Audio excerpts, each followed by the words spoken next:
Hola a todos, bienvenidos al quinto episodio de nuestro podcast Industria. Como podrán ver, hoy la modalidad es un poquito diferente porque va a haber grabación. Queríamos acercarnos un poco más a ustedes y que le pongan cara a nuestras voces. Entonces nos vamos a volver a presentar. Yo soy Patti. Hola a todos, yo soy Pau, es un gusto. Hola a todos, yo soy Diego, obviamente. Y yo, por último, yo soy Diana. Bueno, el día de hoy vamos a estar hablando de un tema que nos emociona mucho porque es un tema que creemos que se habla poco, que no se le ha dado como la importancia en temas arquitectónicos, entonces pues nos tiene muy entusiasmados. Es la exclusión y discriminación de los trabajadores domésticos dentro de los espacios del hogar. Para eso pues vamos a empezar con un poco de antecedentes. Bueno, si pensamos en cualquier proyecto residencial del siglo pasado, realmente nos encontramos con estos espacios domésticos que son súper pequeños y la verdad no son nada beneficiosos en cuestión de espacio o arquitectónicamente hablando. Pero creo que también en algún punto del siglo XX estos espacios se volvieron tangenciales y creo que se volvieron esenciales para el día a día de la clase burguesa mexicana. Bueno, nosotros entendemos como el trabajo doméstico como un trabajo que es pagado en viviendas familiares y estos empleos que hacen pues es como mantener la casa limpia, tener todo en orden. Sí, y este trabajo nace desde una razón social desde hace mucho tiempo, donde es una cuestión de género también, porque los hombres y las mujeres se empiezan a hacer cargo de un espacio. Por ejemplo, las mujeres en la antigüedad se hacían cargo del espacio reproductivo, que esto puede ser el hogar, y los hombres del espacio productivo, que es el espacio público donde se desempeñan sus trabajos, sus actividades y producen los bienes para el hogar. Esto es algo muy crítico porque desde la actualidad ya se estableció que las mujeres se pueden hacer cargo del hogar y los hombres de las tareas que son un poco más difíciles o más complicadas en cuestión de esfuerzo físico. Ahora, transformando esto hasta la actualidad, es lo mismo. En cuestión de género, el género femenino es normalmente los que se hacen cargo del hogar, por ejemplo, tareas de limpieza, tareas de cuidado de los niños o este tipo de tareas. Y los hombres en cuestión de servicio normalmente son los que refieren a trabajos físicos, por ejemplo, jardinería, a lo mejor algún chofer o cosas de este estilo. Y esto que dices es como importante porque, desde el punto de vista que nosotros queremos hablar, hablamos sobre el espacio del hogar, las casas, de los espacios que se le dan a estas personas que están trabajando, estos trabajadores domésticos, que muchas veces son las mujeres de servicio. Y estábamos investigando y vimos que el sector más vulnerable de todo México son las mujeres indígenas, analfabetas, que por lo general serían muchas veces las personas que están trabajando en los hogares. Y cómo es que estos espacios no se adaptan a sus necesidades o no les damos la importancia a nosotros como arquitectos para que ocupen estos espacios. Las condiciones de los espacios que les damos son, verdaderamente precarias. Sí, y la cosa aquí es que estas recámaras son apenas accesibles, las podemos encontrar en los rincones más escondidos de la casa y no comprenden una lógica constructiva o espacial en cuestión de lo que nos enseñaba Kant o así. Entonces realmente son espacios muy degradados, muy pequeños y poco serviciales. Y es que desde otro punto de vista, nosotros ya estamos como con una idea cultural de que estos espacios nada más se tienen que ocupar. Por ejemplo, nada más ocupan el cuarto de servicio en cuestión de hogar. O por ejemplo, nada más se ocupa la casetita de policías, pero realmente ellos no lo están ocupando. O sea, realmente estas personas llegan a habitar ese lugar.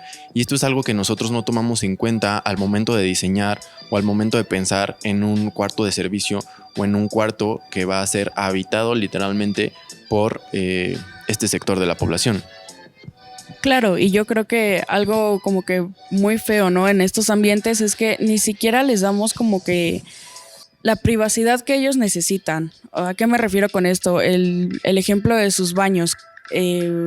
A veces ni siquiera tienen cortina, a veces no separan ni siquiera la regadera del baño, a veces están literalmente juntos, uno enfrente de otro.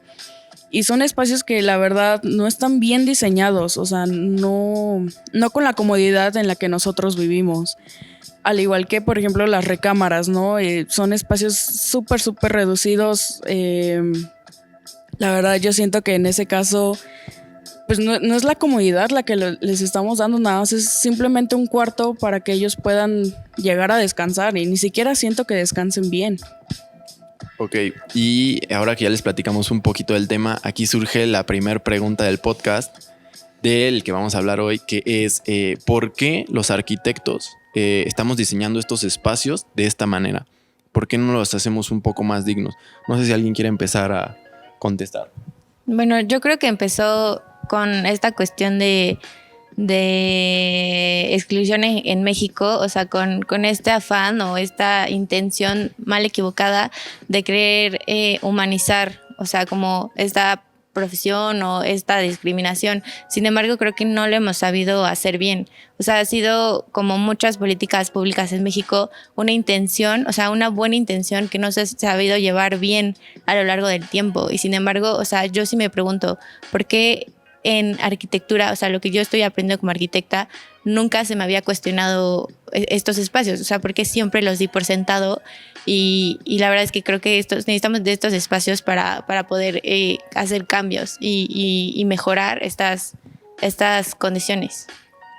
Y no solo no se cuestiona, o sea, incluso siento que se incentiva, como por ejemplo, presentas un proyecto, haces una casa y siempre como que se da por hecho o se entiende que tiene que ser el cuarto de servicio el que está en la esquina, el que es más chiquito. O sea, incluso los acabados son diferentes. Como por qué los acabados son diferentes a los de toda la casa cuando las personas que van a estar en ese cuarto, pues prácticamente esa es su casa. O sea, porque tú tienes tu cuarto, el cuarto de tus papás, la cocina, la sala, el comedor, pero pues ellos no. Finalmente ese va a ser el espacio donde se sientan más cómodos, donde estén todo el tiempo y no se le da esa importancia. Y a nosotros como arquitectos, estudiantes, no nos cuestionan esas cosas. Yo, por ejemplo, tuve un profesor muy bueno que era extranjero, creo que era croata, no estoy muy segura, y él fue el primer profesor que me cuestionó sobre estos temas, porque no tenía esta cultura mexicana, pues que todos los demás sí traemos, y entonces él me decía, es que, ¿qué onda con tu cuarto de esclavo? Y yo, ¿por qué de esclavo? Porque ellos no entendían que el cuarto de servicio era como una parte muy normal en las casas aquí en México. Entonces me decía, este cuarto es de esclavos y no tiene como razón de ser. O sea, y si lo vas a hacer, tendría que ser el cuarto más grande, el cuarto más bonito, el que esté mejor ubicado, porque es prácticamente su casa. Y bueno, o sea, cuestionarnos un poco qué estamos haciendo en México de arquitectura. O sea, cuál es la arquitectura del mexicano que hace una arquitectura de años, que lo único que ha hecho es normalizar la segregación. O sea, lo que estamos haciendo, la verdad, y hemos estado haciendo como arquitectos, es normalizar esta segregación socioespacial y social, o sea, en la sociedad, que es justo lo que queremos como nuevas generaciones, con nuevos proyectos, terminar. Entonces, o sea, a mí sí me gustaría como ver un poco más de un contenido en las escuelas, en las universidades, tan solo que se hablara, que hablara un poco de por qué no hacer este tipo de espacios. Sí, mira, y de hecho, Pati, yo creo que, bueno, en mi opinión, yo creo que traemos como que esta base de cómo debe ser su cuarto, porque tenemos como que la cultura de que, ay, es que ellos viven en pueblo, ellos tienen casas chicas, ellos viven así, ¿no? Y Y pues, o sea, aunque se oye mal y todo, pero pues como que la gente dice, pues hay que tratarlos igual. O sea, y eso es algo muy feo porque, pues no porque en su casa tenga un cuarto chiquito o no sabemos si la verdad es que vive en malas condiciones, pues nosotros todavía tenemos como que esa maña, ¿no? De decir, bueno, ya están acostumbrados a vivir así, pues vamos a darles un cuarto igual. No tenemos por qué ponerle o que los mismos colores que nosotros tenemos, ni nada de eso. Y eso es algo muy feo, porque es algo que hay que quitarse de la cabeza. O sea, la señora o el señor, la joven o el joven que te está ofreciendo su tiempo para ayudarte en casa y todo, no es bonito que lo tratemos así, menos que le demos un espacio que la verdad sentimos que no está bien hecho.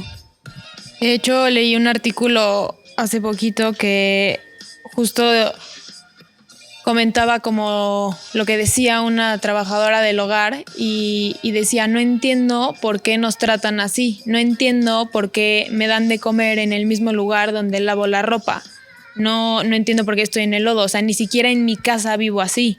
O sea, y qué fuerte que ese sea el trato que se les da y que obviamente no es como que no se den cuenta, son súper conscientes de la discriminación que se les hace vivir.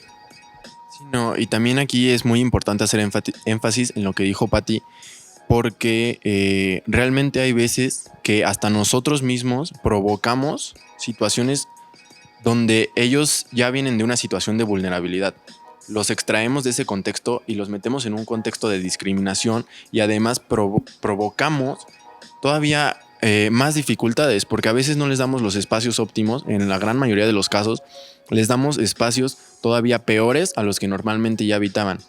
Y muchas personas ven esto como, no sé, un plus o no sé, como algún, ¿cómo se podría decir?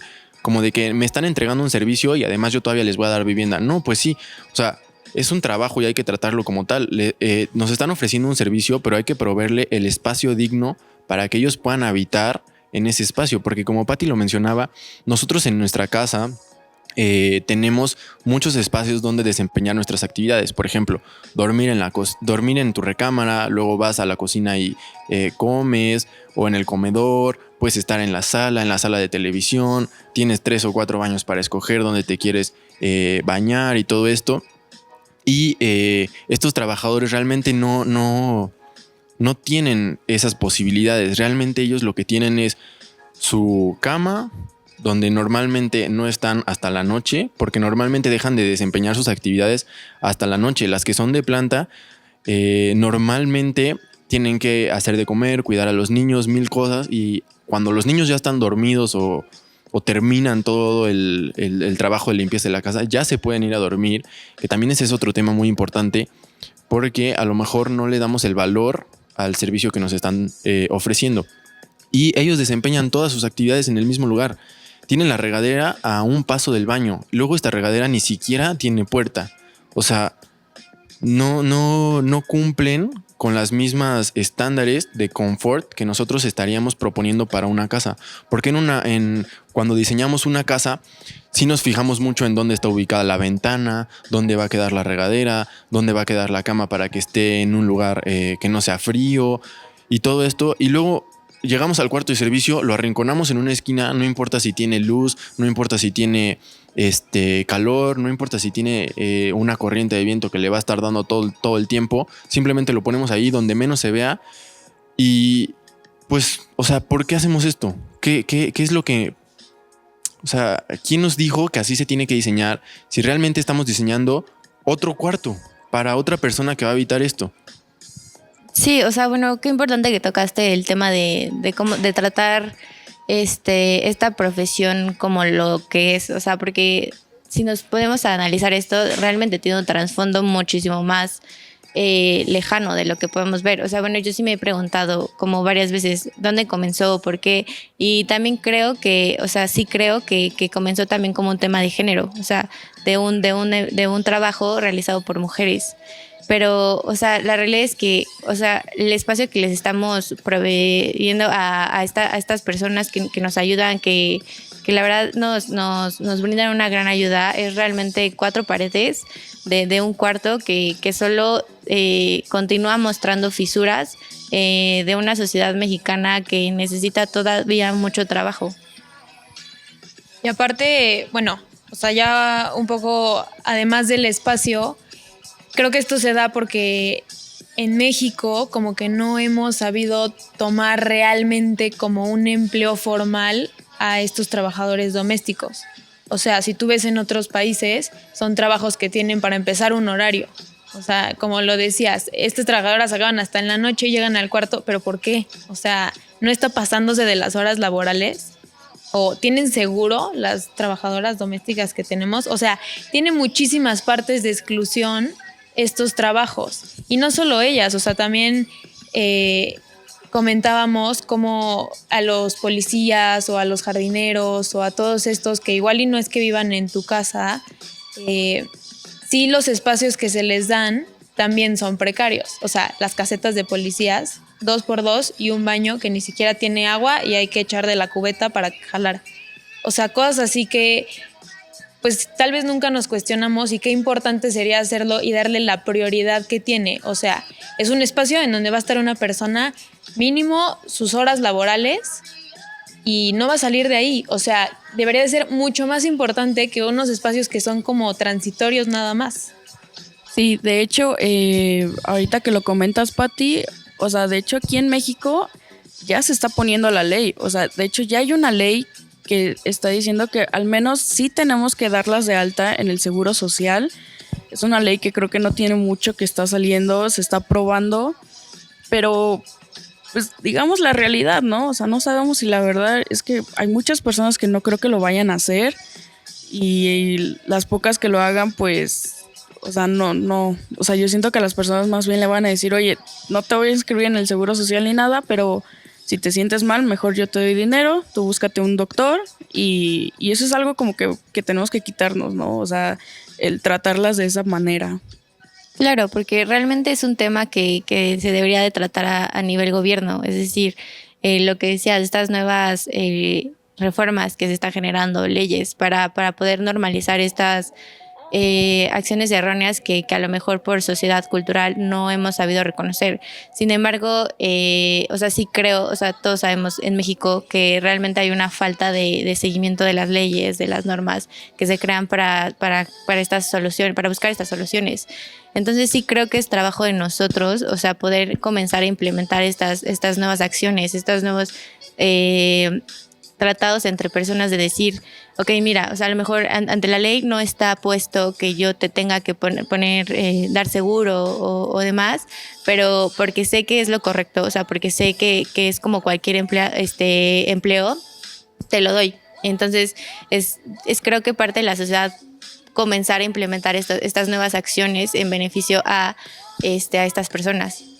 No, y yo quiero retomar el tema que planteó Patti de los, o sea, ya hablamos un poquito de los empleados del hogar que normalmente son mujeres, pero ahora yo quiero retomar el tema que dijo Patti acerca de los policías, que por ejemplo de los fraccionamientos, o también pueden ser los choferes o este tipo de personas que a lo mejor sí concuerdo con Pau que es una cuestión de género, pero algo que a mí me gustaría hacer mucho hincapié es en que, por ejemplo, una caseta de policía de un fraccionamiento está ubicada en la entrada, ¿sabes? O sea, esa caseta de policía cumple con una función, que la función primordial es dar acceso y dar salida del fraccionamiento o de los departamentos o de la privada o del espacio, ¿saben?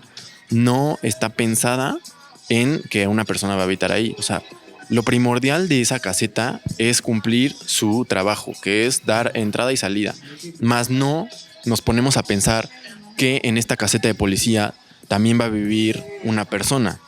Y es un trabajo, pues la verdad, yo creo que es un trabajo de los más difíciles, o no difíciles, pero pues desgastantes. Porque nosotros podemos llegar a las 2, 3, 4, 5 de la mañana y él nos tiene que abrir, se tiene que despertar a abrir, que a veces ni siquiera les ponemos cama.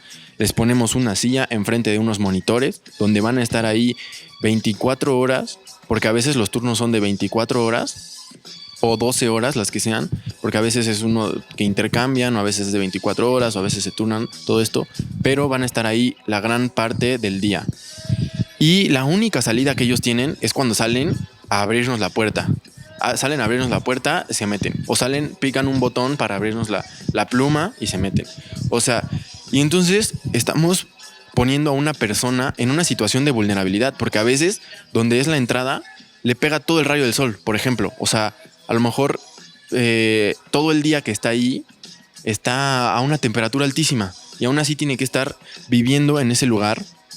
Y pues realmente, o sea, ¿por qué lo hacemos? O sea, ¿por qué les damos esta situación tan precaria donde priorizamos las situaciones, priorizamos el trabajo y no priorizamos el confort, la habitabilidad del espacio? O sea, ¿por qué no pensamos primero en aquí va a habitar, la ponemos en tal lugar? Sino que ¿por qué priorizamos donde esta es la entrada y o sea, a mí no me importa si vive bien, a mí no me importa si tiene las comunidades, a mí lo que me importa es que yo me sienta seguro y que le dé acceso a mis visitas o a mis servicios. Y pues esto es algo muy grave. O sea, yo no sé si alguien quiera platicar desde su experiencia, cómo es en sus privadas o en sus casas. Pues yo te iba a decir, de hecho, en el fraccionamiento en el que yo antes vivía, de hecho o sea, de un lado estaba la caseta, estaban los monitores, estaban ahí, eran 2 oficiales, o sea, pero lo que me llamaba mucho la atención, y una vez, de hecho, sí les pregunté, ahora que me acuerdo, o sea, al otro extremo está un cuartito, y no te miento, era como un cuarto de 2x3, o sea, y de hecho sí les pregunté, oigan, ¿y qué es ahí, no? ¿Es una bodega o qué es? Y me decían, no, es que ahí es donde vamos a dormir, o sea, uno se queda aquí toda la noche mientras el otro duerme y después cambiamos turnos. Y le dije, oigan, pero no está muy pequeño, le dije, para hacer tanto cuarto como baño. Y me dijeron, no, de hecho no, o sea, ese nada más es el puro cuarto. El baño está de este lado, o sea, estaba hasta el otro extremo el baño. Y de hecho sí entré a verlo. Nada más habían cimentado, o sea, ni siquiera tenían como un acabado ni nada. Eran 2 baños, una regadera, pero eran como de esos baños públicos más feos que podías ver. Y yo les decían, o sea, ¿cómo? Se tienen que salir de ese cuarto, caminar todo hasta acá, le dije, para meterse a bañar. Y, o sea, me imagino que ahí también se tenían que cambiar, no podían salir en toalla, ¿no? Y entonces, o sea, de hecho, yo hasta que lo estoy viendo, pues digo, oigan, como que esto no está bien planteado. O sea, ¿cómo de un lado vas a poner un cuarto? Y aparte de 2x3. Y o sea, hacia el otro extremo tienen que caminar, tienen que pasar la entrada del fraccionamiento para ir al baño. O sea, es como que algo muy feo, ¿no? No sé. Sí, porque, por ejemplo, yo me pongo a pensar luego en que en esta situación que planteas, Diana, donde, por ejemplo, no sé, está lloviendo. O sea, de verdad está cayendo una tormenta. Y al policía se está muriendo de ganas de ir al baño. Entonces tiene que salir, mojarse en la lluvia y recorrer no sé cuántos metros, ponle tú 10, 15, 20 metros recorrer para llegar a su baño. Cuando en nuestras casas lo ponemos al lado, o sea, en las recámaras tenemos vestidor y baño. O sea, y eso es un requisito porque son las casas más comerciales. O tenemos el baño de visitas y está súper equipado, está súper bien pensado, súper ventilado y todo esto. Y realmente no sufrimos ninguna dificultad para ir al baño. Y estos policías ya va a ser como, no sé, una travesía, ¿sabes? De que está lloviendo y está cayendo la tormenta, pues tengo que ir por el paraguas. Y tengo que ponerme zapatos y no sé qué, y las botas y así. Y transitar todo esta lluvia y luego llegar al baño. O sea, qué incomodidad, ¿no? O sea, ¿por qué la gente plantea este tipo de espacios? Qué bueno que nos cuestionemos esto, porque nosotros como futuros arquitectos, pues un poco está en nuestras manos el cómo vamos a hacer estos espacios, porque no estamos construyendo, no queremos, no pretendemos construir para nosotros o para llenar egos o para cumplir requisitos inmobiliarios o ese estilo. O sea, la arquitectura es para las personas, o sea, es para habitar, para vivir, para para los usuarios, o sea, realmente. Entonces, creo que es muy importante que se hable sobre este tipo de cosas y nos cuestionemos sobre estas situaciones, porque vamos a ser nosotros los que vamos a crear estos espacios. Entonces, es importante que lo cuestionemos. Y no solo como arquitectos, también como ciudadanos es muy importante que pensemos en qué situaciones y en qué condiciones estamos dejando a estos trabajadores. Porque no solo nosotros, o sea, también muchas veces son clientes, como nos platicaba algún arquitecto, que por ejemplo era como, ponle cuarto de servicio a mi casa. Y era como, ok, pero la casa ni siquiera daba, no tenía los metros cuadrados y ni siquiera tenía como un servicio de planta. Y le decía, no, pónselo, porque era como estatus. Entonces, por meter un cuarto ahí a la fuerza, era un cuarto pues terriblemente mal diseñado, obviamente. Entonces también está en manos de cualquier persona, no solo arquitectos, como darnos cuenta de esto y cambiarlo. Claro, porque, o sea, si bien sabemos es que, bueno, el labor como arquitectos que tenemos es eso, generar un cambio, un bien, o sea, como decía Pati, para el usuario. O sea, realmente, ¿en qué momento dejamos de pensar en el bien común? O sea, ¿en qué momento esto se volvió un tema de ego y de decir, pongo este espacio nada más para llenar cierto tipo de nivel social? O sea, lo padre aquí es como pensar esto mucho más allá de a lo mejor las empleadas domésticas. O sea, lo que sacaban temas como de vigilancia y así.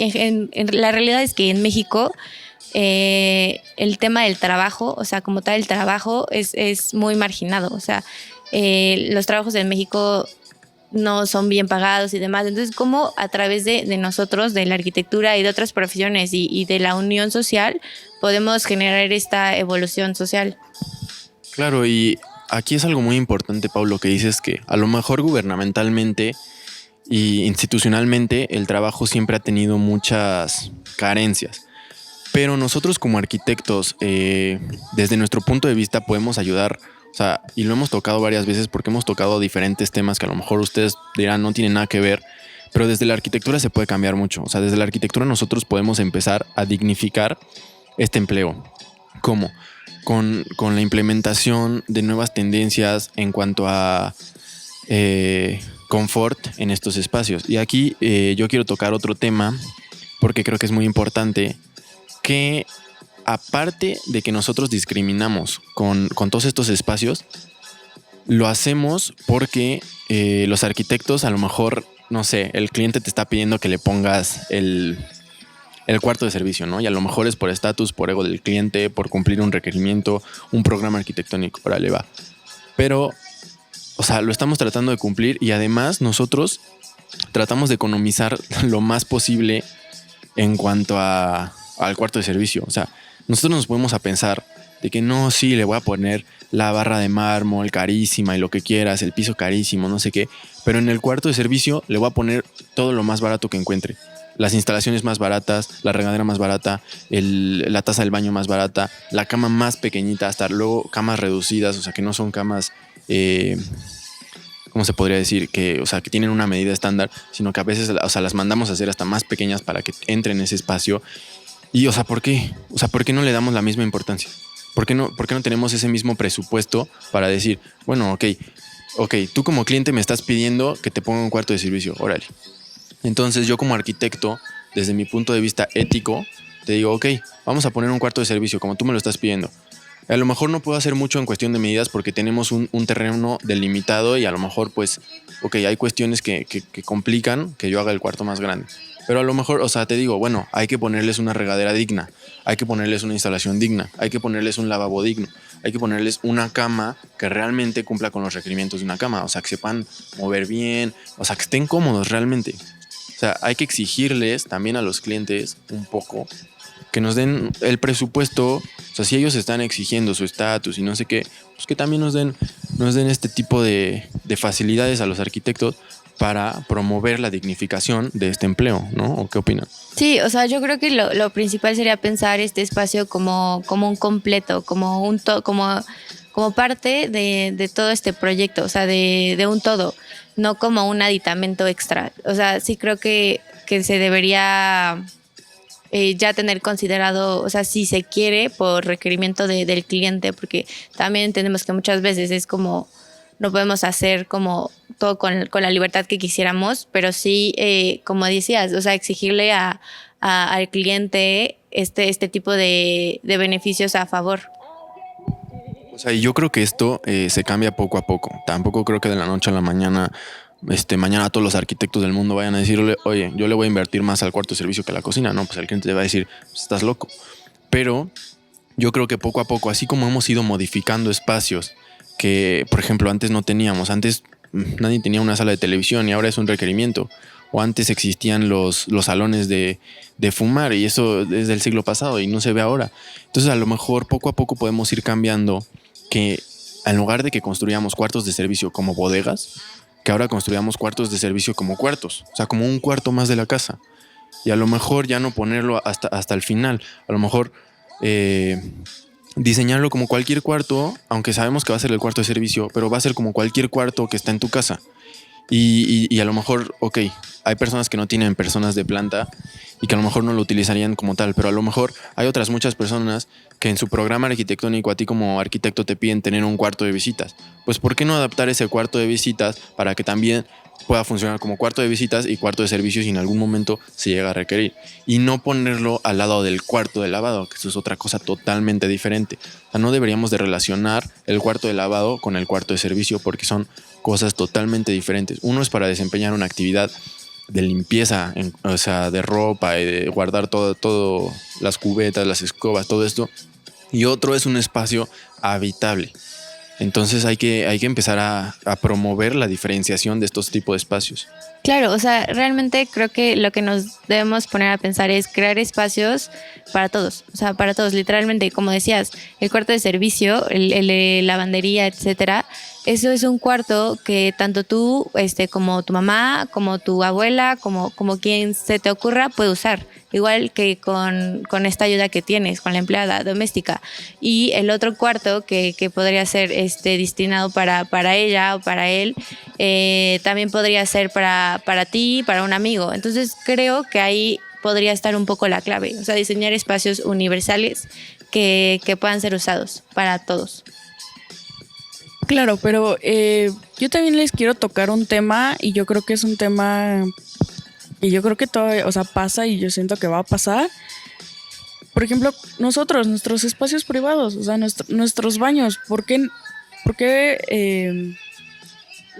¿cómo decirlo? La empleada doméstica no puede usarlos? O sea, ¿por qué no puede usar nuestros propios baños? ¿Por qué es decirles así como, no, es que no puedes aquí? ¿O por qué no comen en nuestra mesa, no? Como la crítica, bueno, más bien la opinión que había dado la empleada doméstica que tú dijiste, Pati, y que había dicho que, o sea, en el lodo, casi, y, o sea, ¿por qué tenemos ese afán de tratarlas de esa manera?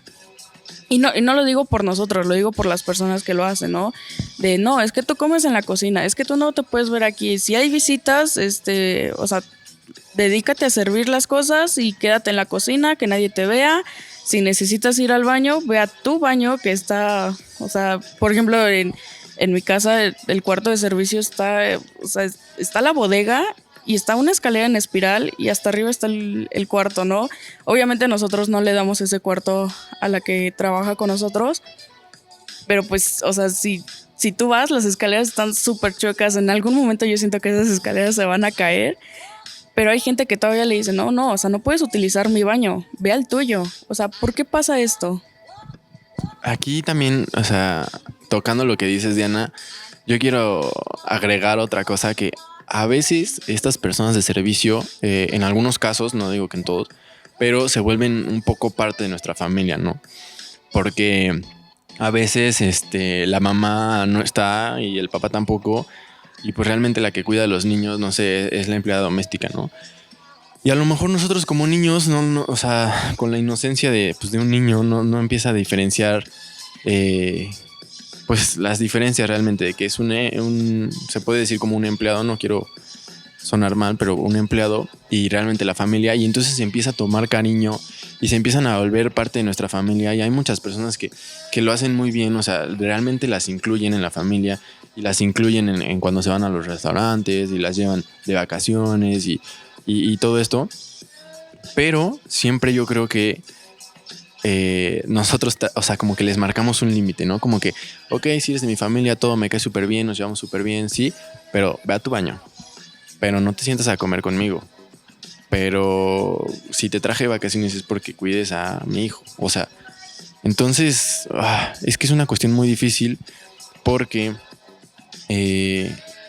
aquí se puede ver de dos maneras. De que es un empleo como tal y están para cumplir tu empleo, o de que a lo mejor es una ayuda y a lo mejor se vuelve parte de tu familia y no sé, a lo mejor ya puedes empezar a tener otro tipo de situaciones en cuanto a un poco más de permisos, un poco más de concientización en cuanto a utilizar espacios, no utilizar espacios, comer a la misma hora o todo este tipo. No sé qué opinas. O sea, es que yo no creo para nada que sea un tema de diferenciación. O sea, para mí nunca, o sea, no es ese tema. Realmente el tema es como la dignificación de las personas como tal. O sea, para mí no es como marcar un límite o demás, sino como siempre obviamente tiene que haber una línea de respeto en de usuario a usuario. O sea tu papá, tu hermano, o sea, esa línea de respeto tiene que existir. También de privacidad, eso es evidente. Pero para mí no, o sea, no es un tema de diferenciar entre cuándo sí, cuándo no, los permisos. O sea, en realidad, o sea, el tema que a mí me gustaría tocar es como dignificar. O sea, yo entiendo que hay personas como que a lo mejor por su situación social, etc., no sé, tengan este tipo de actitudes negativas y no aceptables, pero realmente es que eso es lo que hay que cambiar. O sea, la forma de cómo tratas a otra persona. Claro, y es que creo que es un tema como muy arraigado a nosotros que ni siquiera nos damos cuenta muchas veces de las cosas que hacemos. O sea, fue tan común y fue tan importante, o sea, desde épocas de esclavitud, por ejemplo, que hoy a la fecha tú dices, no, es que yo de clasista nada, de racista nada, yo para nada, y siguen habiendo estas pequeñas actitudes. Obviamente es paso a paso, es poco a poco, pero todavía existen y muy fuertes. Y en México es una cosa impresionante como hacia indígenas o hacia estos sectores como más vulnerables existe mucho este clasismo y es eso, o sea, es que tenemos que dignificar todas y cada una de las partes que comprenden estos trabajos, porque sin darnos cuenta muchas veces estamos discriminando, estamos excluyendo, estamos creando barreras que no solo dañan a la persona en cuestión, o sea, al discriminado, sino dañan el tejido social como tal, están dañando a sociedades y a comunidades. Y sí podrían empezar a resolverse a través de los espacios. O sea, creo que sí la cuestión arquitectónica tiene un valor especial en este caso, porque ahí es donde se ha visto mucha de la discriminación que ha habido históricamente.